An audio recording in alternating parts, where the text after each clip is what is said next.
Hey everybody, Greg here, and this is a short video just to point out a few of the glitches that are still present in the Apple Numbers program.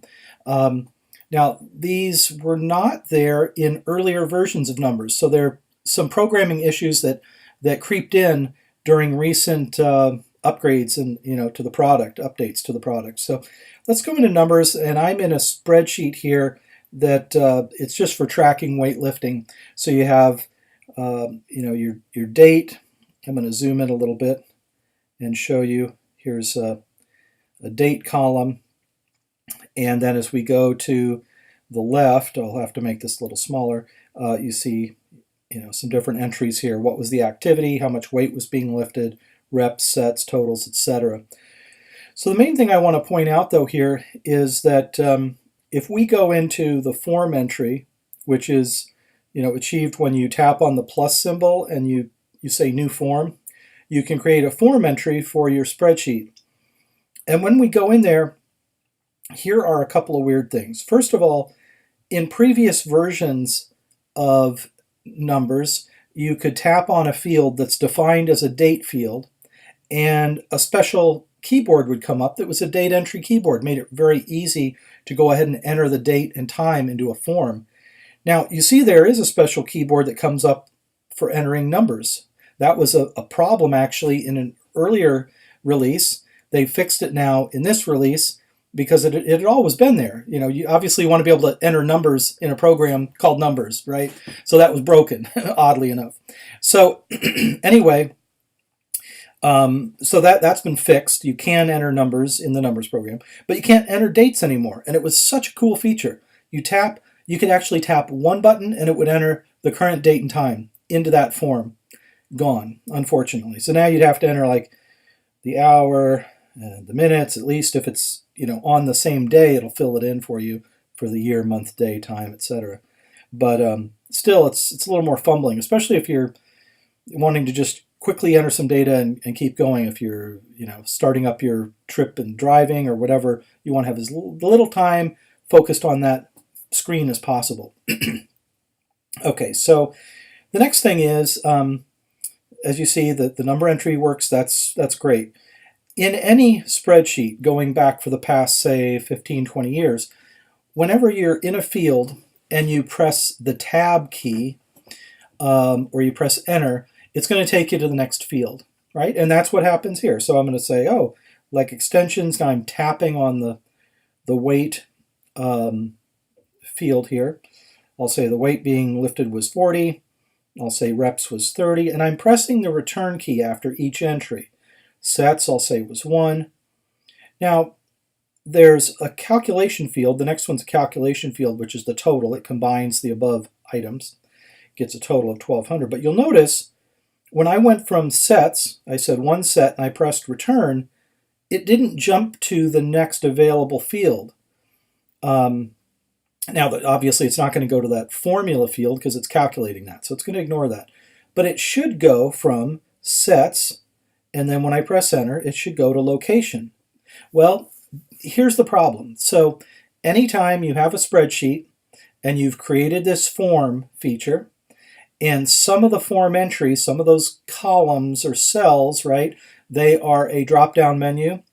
When that happens, then the normal behavior of pressing enter, sort of like pressing tab, when you press enter, it doesn't go to the next field. If the next field is a drop-down, it skips it. And it'll skip 4 or 5. If you have like 5 drop-down items and then a text or a number entry, it'll jump all the way down there to the next one that's actually keyboard entry. So that's a problem that would be nice to have fixed as well. So it would be nice to be able to enter the date and time again as it was in the past. It would be nice to press enter and have it go to the next field rather than 10 fields down, or whenever it gets to the next one that's a text entry or number entry, have it jump to the drop down and let you pick from the drop down. The other thing is with regard to Siri. Now, wow, wouldn't it be great to be able to have a spreadsheet where you could just dictate, right? So I'm going to go into Siri here. Lifted more than usual, period. Done. Did you notice what happened at the very end there? it began without a space at the beginning of that cell. I was dictating, it was typing, everything was perfect. Yay! Until the very end, somehow a space gets entered before the letter L of lifted. Let me do that again so you can see that. So we're clearing out that entire cell. I'm going to tap on it. There we are. You can see the cursor blinking at the very beginning of it. I'm going to press dictation. Now I start talking, and then I stop talking, period. As soon as I press done, it pushes that first word forward.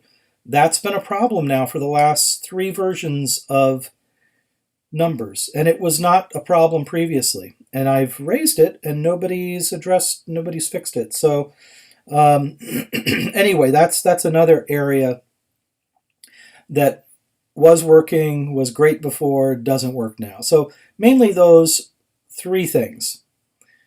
Date, time entry. It would be great to have that keyboard back. Number 2, when you press enter from one field, it really should go to the next available field for entry, whether it's a drop down or whatever. That would be nice to have. And then the third thing, let people just, type in a entry using dictation. So, and I guess a fourth is, let me just show you, I'll start typing a word like exercise. Yay, then I press it. And if I'm essentially using the spelling interpretive intuitive, spelling checking thing, right? And I'm picking a word from the list, almost like a drop down. It's kind of cool. Problem is it's putting a space after that. So when I press return, now it's entered a space at the end of that item. You can see that there. So you dictate, or I'm sorry, in this case, you choose the word from the available words, tap on it, but you're always going to have to press the backspace key to correct for this space that's being put in unnecessarily. So those would be the 4 things. Date entry, tabbing from one field to the other, make that work properly, have dictation work properly without erroneously, bizarrely entering this space at the beginning, and 4th, have the ability to enter in a word and not have a space at the end unless you want to put a space and have another word. But if it's just a 1-word entry, it would be nice not to have that. Or at the end of whatever you're typing, it's constantly putting a space after the selected word, which if you're editing up an email, that's fine. But on a spreadsheet, you don't really want like spaces randomly at the end of different entries and stuff. So it'd be nice to at least be able to turn that on and off, have that as a feature that can be turned on and off. So, all right. Anyway, that's it. Appreciate if Apple could look into these things and get them fixed. It really would be nice. So thanks for taking a look at the video. Have a great day.